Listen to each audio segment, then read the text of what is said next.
Before October 1975, a married woman who wanted to borrow money from her bank or get a credit card in her own name had to have her husband's signature. If he was dead or if they were separated, she was refused credit. That reliance on the husband has been changed because of federal laws, making such practices discriminatory. What are some of the most prominent changes?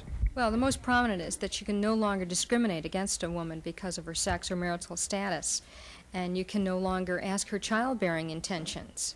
In other words, this is all, as long as she can support the loan, you do not get into these questions.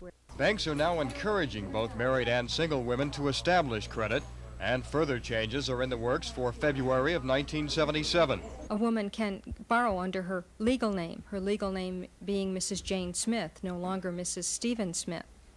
And while a lot of these changes already have been taken effect, in '77, most lending institutions and credit companies will have all of these laws so that the women can get credit easier.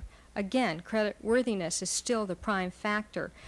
Not only do the new laws give women more economic freedom and responsibility, in the case of married women, they make it easier, should anything happen to the husband or the marriage, to get credit once they're on their own. And now if a woman feels she's been discriminated against, she can sue the lender for $10,000, a fact that is not being ignored by those handling the applications. Why the changes? Well, first, because of the growing strength of women in the economy, and of course women's liberation. However, most bank officials agree that if the improvements weren't required by law, they probably wouldn't be made. Kevin McDowell, TV3 Total News.